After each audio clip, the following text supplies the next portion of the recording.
नमस्कार. चॅनलला सबस्क्राईब करायला विसरू नका प्लीज गाईज. सबस्क्राईब कर, मला सबस्क्रायबरच नाही वाढत आहेत जितकं मी बघते, म्हणून प्लीज एक सबस्क्राईब करायला विसरू नका. आणि आजच्या एपिसोडला शॉर्टमध्ये एक्सप्लेन करू तर इंदुमती ॲग्रीच नसते की तिचा मुलगा बाप नाही होऊ शकत हे मान्य करायला. नंतर मनोज येतो, ते एक्सप्लेन करतो. इंदुमतीची पूर्णपणे सगळेजण लायकी काढतात, वल्लरीचा स्टँड घेतला जातो. खूप साऱ्या गोष्टी घडणार आहेत. बघूया डिटेलमध्ये आजच्या एपिसोडमध्ये काय काय घडले. नमस्कार. आजच्या भागात आपण बघणार आहोत, इकडे इंदुमती द्रुपद आणि गोवर्धनला समजवत असते, अरे ह्या मुली खोटाड्या आहेत. ती मिठू तर खोटाडी आहेच, माझी वल्लरी ही खोटाडी आहे आणि आता प्रेरणा आणि तिचा नवराही यांच्याबरोबर मिळून खोटे वागायला लागले आहे.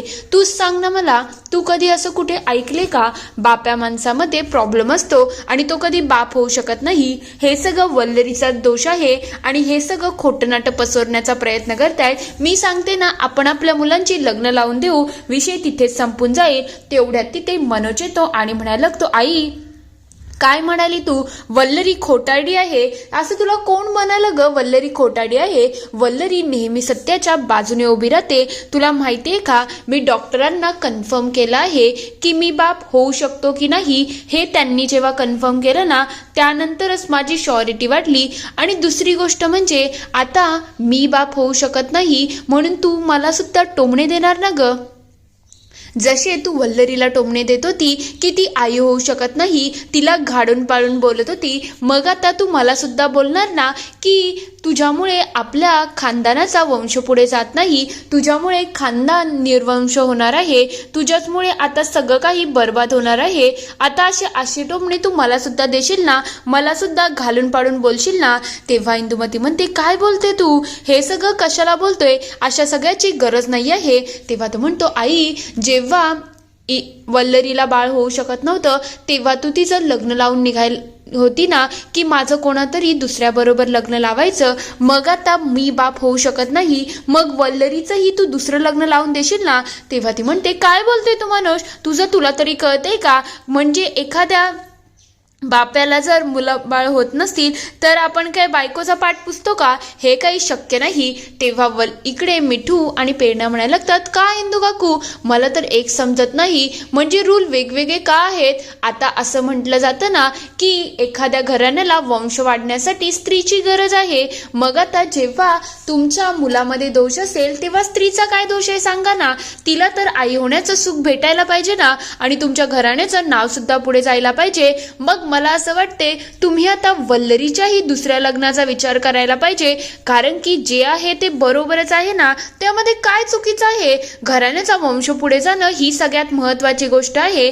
मग ते मुलगा वाढो की मुलगी वाढो, यामध्ये काहीच चुकीचं नाही. मग आता आम्ही वल्लरीसाठी ही स्थळं शोधायला सुरुवात करू का. तेवढ्यात इकडे गोवर्धन आणि द्रुपद म्हणायला लागते, या पोरी काय बोलतात, यांना तरी कळतंय का, कोणासमोर काय बोलावं याचं सुद्धा यांना भान नाही आहे. तेव्हा द्रुपद म्हणायला लागते, बरोबर आहे, जिभेला यांच्या हाडच नाही आहे म्हणून जे तोंडाला येईल ते बोलत सुटले आहेत. तेवढ्यात इकडे आरती म्हणायला लागते, आई कोणाच्या जिभेला हाड नसतं आणि हाड असलेली जीभ कधी अजून बनलेच नाही आहे आणि त्या ज्या बोलतात त्या काही बरोबर नाही आहे, ते तर चुकीचंच आहे ना. पण तू बघितलं का, इंदू काकींनीही हे ठरवलं होतं ना की मनोजरावांसाठी माझं स्थळ बघावं, कारण की त्यांना नातवंड होते. म्हणजे मी काय बाळ पैदा करण्याची मशीन आहे का, म्हणजे तुम्ही मला एखाद्या जनावरासारखं माझा सौदा करायला निघाले होते. तुम्ही एकदा तरी माझा विचार केला का, माझं काय असेल, माझ्या मनात काय आहे काय नाही. मला खूप मोठं व्हायचं आहे, शिकून घरचं चांगलं करायचं आहे, पण तुम्ही याचा एकदाही विचार केला नाही. तुम्ही तर अक्षरशः दावणीला बांधलेल्या म्हशीसारखं मला विकायला निघाले होते.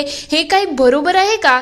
तेवढ्यात तिच्यावरती इकडे द्रुपद धावून जाते आणि तिच्या कानाखाली मारायला जाईल. तेवढ्यात वल्लरीमध्ये येते आणि म्हणते, बस झालं, एवढे दिवस मी सगळं सहन करत होती कारण की तुमच्या वयाचा मी मान ठेवत होती, पण आता आरतीच्या अंगाला हात तरी लावला ना तर गाठ माझ्याशी असणार आहे, कायम आठवण ठेवा.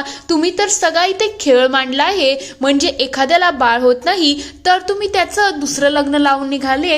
हे किती बरोबर आहे. तुम्ही तुमच्या मुलीला माणूस तरी समजताय का, याचा तरी एकदा विचार करा. ती काय कुठली मशीन आहे की कुठलं जानवर आहे, या दावणीवरून त्या दावणीला करायला थोडी तरी लाज बघा. आपल्या मुलीबद्दल आपण विचार करतोय. आणि आरती, मला असं वाटतंय तुला स्वतःचा फ्युचरचा विचार करायला पाहिजे. तू एक काम कर, तू इथेच थांब, मी आहे ना, मी तुझी सगळी शिक्षणाची जबाबदारी घेईन. इथे राहून तुला मोठं व्हायचं आहे, समाज घडवायचा आहे.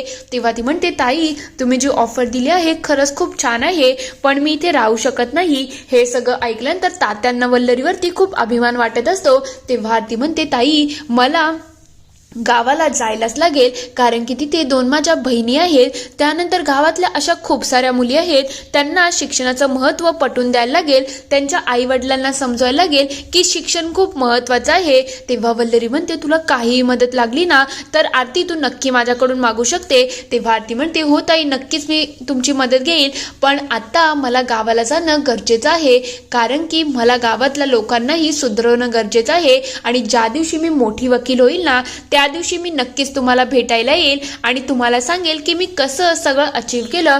चला आई आणि बाबा, चला आता आपल्याला घरी जायला पाहिजे. ते सगळे तिथून निघून जात असतात. इंदू तरीही तिचा प्रयत्न करत असते की हे माझ्याशी बोलतील का, पण ते काहीच न बोलता तिथून निघून जातात. तेवढ्यात मनोज म्हणायला लागतो की आता झालं नाही तुझ्या मनासारखं, आता घरी चल. तेवढ्यात इकडे 2 जण तात्यांच्या जवळ जातात आणि म्हणायला लागतात, तात्या खरंच माफी असावी, आम्हाला हे सगळं तुमच्यासमोर करायचं नव्हतं, पण अचानक हा विषय निघाला आणि म्हणून तुमच्यासमोर हा तमाशा झाला. तेव्हा वल्लरी म्हणायला लागते, खरंच तात्या सॉरी, मी जे काही वागलं असेल ते तुमच्या मनाला लागलं असेल, पण तरी सुद्धा हे सगळं करणं गरजेचं होतं. तेव्हा तात्या म्हणतात, खरंच वल्लरी, आज मी तुला मानून बसलो. खरं म्हटलं तर मी बाप म्हणून खूप गोष्टीमध्ये तुला कमी केलं आहे. तुला जे पाहिजे होतं ते मी कधीच मिळवून दिलं नाही. तुला शिकायचं होतं, मी तुला शिकवलं नाही. पण आज मला तुझ्यावरती खूप अभिमान वाटत आहे. मला आज असं वाटते की प्रत्येक आई वडिलांच्या पोटी वल्लरीसारखी मूल यावी आणि तिने त्यांचं नाव मोठं करावं. हे ऐकल्यानंतर वल्लरी खूप खुश होते आणि अक्षरशः तात्यांना मिठी मारते. तेवढ्यात तात्या म्हणतात, थांब जरा, मला अजून एक गोष्ट म्हणायची आहे. विहीनबाई, आता झालं गेलं ते आपण सगळं विसरून जाऊ, आणि जर तुम्ही पुन्हा जुन्या गोष्टी उकळत राहिल्या आणि त्याच्यामुळे माझ्या वल्लरीला जर त्रास देत राहिल्या ना, तर एक आठवण ठेवा, तुमची गाठ आता या तात्याशी असणार आहे. तात्या तुम्हाला असा सहजासहजी सोडणार नाही. इंदूची अक्षरशः बोलती बंद झालेली असते की येऊन जाऊन सगळे माझ्यावरतीच का सगळे चढले आहेत, म्हणून तिला बिलकुल समजत नसतं. इकडे प्रेरणा वल्लरीच्या जवळ गेलेली असते. तेव्हा ती म्हणते, खरंच वल्लरी, तुला मानायला पाहिजे, म्हणजे आमचं नशीबच खूप छान आहे की आम्हाला तुझ्यासारखी मैत्रीण मिळाली आहे. समाजामध्ये अशी कितीतरी लोक असतात ना, जे अशा बायकांवरती किंवा अशा माणसांवरती वाटेल ते बोलून जातात, पण त्यांच्या मनाला आणि त्यांच्या गोष्टींना काय सगळं भोगायला लागत असेल याचा आपण विचार सुद्धा करू शकत नाही. आपण थोडी स्टेबल फॅमिली आहोत, पण ज्या मुली गरीब घरच्या असतात त्यांना तर हे सगळं सहन करायला लागतंच ना. तेव्हा मनोज म्हणतो, बघा ना, माझ्या बाबतीत एवढी मोठी गोष्ट झाली आहे, पण मला कोणी काही बोलत नाही, पण स्त्रियांना किती टोमणे दिले जातात हे तर चुकीचं आहे ना. तेवढ्यात मिठू म्हणायला लागते, पण तरी सुद्धा आपण या सगळ्यामध्ये स्ट्रॉंगली उभी राहिलो हे खरंच खूप महत्त्वाचं आहे, कारण की समाजामध्ये या सगळ्या गोष्टी तर खूप कॉमनली होऊ शकतात. बाईकडे फक्त वंश वाढवण्यासाठी एक मशीन म्हणून बघितलं जातं. हे किती प्रकारे चुकीचं आहे ना. तिच्या मनाचा, तिच्या सगळ्या गोष्टींचा कोणी विचारच करत नाही, हे काही बरोबर नाही. तेव्हा वल्लरी म्हणते, हळूहळू का होईना समाजामध्ये बदल होत चालले आहेत, तेव्हा ह्या सगळ्या गोष्टी घडतील. आणि आता तर असे कितीतरी आई वडील आहेत ना, ते ठरवून स्वतःला बाळ करत नाही, कारण की त्यांना अनाथ मुलांना त्यांचं आयुष्य द्यायचं असतं, त्यांचं पुढचं आयुष्य घडवायचं असतं. आणि मला असं वाटते असं सगळं होणार आहे, कारण की पुढची पिढी थोडीशी समजूतदार निघणार आहे. तेव्हा मनोज म्हणतो, किती भारी आहे ना, आपल्याला कोणताही मुलगा मुलगी त्रास देणार नाही, आपल्याला सासू सासरं होऊन कोणाला छळायची गरज नाही आहे, आपण कायम हॅपी आणि एक दुसऱ्यासाठीच कायम असणार आहोत. तेव्हा मिठू म्हणते, म्हणजे मनोज जीजू, तुम्ही तर कायमच जीजूच राहणार आहेत, तुम्ही कधी सासरेच होणार नाही. किती मस्त ना, तुम्ही नेहमी जावयाचा मान तो मान घेणारच. तेव्हा तो म्हणतो, मग बरोबर आहे, आम्ही दोघं एक दुसऱ्यासाठी खूप छान आहोत. तेवढ्यात त्या विचारतात, काय ग आता सांग तात्यांचं ऑपरेशन कधी आहे, सगळं व्यवस्थित ना? तेव्हा वल्लरी म्हणते 2 दिवसावरती ऑपरेशन आलं आहे, आता बघूया काय होते. थोड्या दिवसानंतर इकडे ऑपरेशन पूर्ण होतं. वल्लरी तात्यांना औषधं देत असते. तेव्हा तात्या म्हणतात, वल्लरी मला तुला एक गोष्ट सांगायची आहे. आता माझं ऑपरेशन झालं आणि बाकी सगळ्या गोष्टी झाल्या आहेत, आता मी गावाला जाऊ का? तेव्हा वल्लरी म्हणते, काय झालं तात्या, इथे कोणी तुम्हाला त्रास दिला का, कोणी काही बोललं का जे तुम्हाला गावाला जायचं आहे? तेव्हा ते म्हणतात, नाही ग माय, पण आता मला असं वाटते गावाला जाणं चांगलं वाटते. तेव्हा ती म्हणते, का? पण मला नाही वाटत तुम्हाला जायला पाहिजे. गावाला कोण आहे तुमचं? तुमची मुलगी इथे आहे ना, आणि मी तुमचा सांभाळ करू शकते, म्हणून तात्या प्लीज नका ना जाऊ. तेवढ्यात मनोज सुद्धा म्हणायला लागतो, बरोबर आहे तात्या, तुम्ही कायमचे इथेच राहा असं आमचं म्हणणं आहे. तेव्हा तात्या म्हणतात, नाही ग, मी कायमचं इथे राहू शकत नाही. मला माहिती आहे तुम्ही दोघं मनापासून माझं सगळं करताय, पण तरी सुद्धा. तेवढ्यात तिथे मिठू येते. मिठूला बघता वल्लरी म्हणायला लागते, मिठूताई आल्या आहात तर नाश्ता करताय का? तेव्हा ती म्हणते, नाही नाही, नाश्ता करायची वेळ नाही आहे. खरं म्हटलं तर आज मला एक महत्वाचं काम आहे. माझ्या 60-65 वर्षाची मुलं आहेत ना, ती माझी वाट बघत आहेत. तेव्हा या सगळ्यांना समजून जातं, पण इंदुमतीला काही समजत नाही. तेव्हा ती म्हणते, मिठू तू मूर्ख झाली आहे का? 60-65 वर्षाचे कधीपासून मुलं असायला लागली, तुला काय वेगळं बोलायचं आहे का? तेव्हा ती म्हणते, तुम्हाला समजलं नाही पण बाकी सगळ्यांना तर समजलं. खरं म्हटलं तर आज आमच्या इथे वृद्धाश्रमामध्ये लोकांसाठी खूप छान छान ऍक्टिव्हिटीज क्रिएट केल्या आहेत आणि त्याचे इन्चार्ज मला बनवलं आहे. त्याचमुळे आज मला लवकर जायचं आहे आणि त्यांची काळजी घ्यायची आहे. तेव्हा वल्लरी म्हणते, हे तर खूप छान आहे, पण मी तुम्हाला एक सजेस्ट करू का? तुम्ही तिथे आमच्या तात्यांनाही घेऊन जाणार का? तेव्हा मिठू म्हणते, मला तर काही हरकत नाही. तात्या तुम्ही चालू शकता का? तेव्हा तात्या म्हणतात, मी तिथे कोणाला ओळखत नाही ग, मी कसं तिथे जाऊ? तेवढ्यात वल्लरी म्हणायला लागते, तुमच्या बरोबर सासूबाई येतील ना, सासूबाई तुमच्या बरोबर जाऊ शकतात. तेवढ्यात इंदुमती म्हणायला लागते, काय बोलताय तुम्ही? मी काय सिनियर सिटीजन आहे का? माझं वय 59 आहे आतापर्यंत आणि मी काय कुठे जात नसते. तेव्हा मिठू म्हणायला लागते, बरोबर आहे, या तर स्वीट 16 आहेत ना, या तर कुठे जाऊ शकत नाही. पण तात्या तुम्ही चला ना, आपण मस्त एन्जॉय करू. तात्या मिठू बरोबर जायला निघतात. तर दुसरीकडे प्रेरणा आणि अजितचं त्या फोटोंवरती म्हणजे सोनोग्राफीच्या फोटोवरती खूप मजा चाललेली असते. तेव्हा तो म्हणतो, या फोटोना बघायचं कसे, म्हणजे हा काय, मला खरंच समजत नाही, यांना बघू कसं? तेव्हा प्रेरणा म्हणते, थांब ना जरा, तूही बघ आणि मी सुद्धा बघूये. तेव्हा तो म्हणतो, हे बघ, हा आपल्या बाळाचा पहिला फोटो आहे, म्हणजे आपल्या प्रिन्सेसचा पहिला फोटो. असेच करून मी सगळे फोटो तिच्या असे जपून ठेवेल. तेव्हा ती म्हणायला लागते, अच्छा असं आहे का? पण हा तर मुलगाही असू शकतो ना, मग हा माझ्या प्रिन्सचा फोटो आहे, म्हणून तर इथे लिहिलं सुद्धा आहे बघ, मुलगा मुलगा. तेव्हा तो म्हणतो, नाही नाही, ही तर प्रिन्सेसच आहे आणि तीच असणार आहे. तेवढ्यात आवाज येतो, हो बाबा, मी प्रिन्सेसच आहे. तेवढ्यात सगळेजण आश्चर्यचकित होतात की हे सगळं काय चाललं आहे, आवाज आला का? तेवढ्यात पुन्हा येतो, आई मी मुलगाच आहे ग. तेवढ्यात प्रेरणा म्हणायला लागते, अरे तुलाही आवाज आला का? बघ काहीतरी घडत आहे आणि दोघांचा आवाज येत आहे. तू एकदा चेक करतोय का की पोटातून तर आवाज येत नाही ना? तेवढ्यात पुन्हा आवाज येतो, बाबा बाजूला व्हा ना, मला खूप त्रास होत आहे. तेवढ्यात प्रेरणा अक्षरशः घाबरून जाते की पोटातून आवाज येत आहे, मग आता आपण काय करायचं? त्या दोघांच्या चेहऱ्याचा रंग चढून गेलेला असतो. इथे हा पूर्ण एपिसोड संपतो.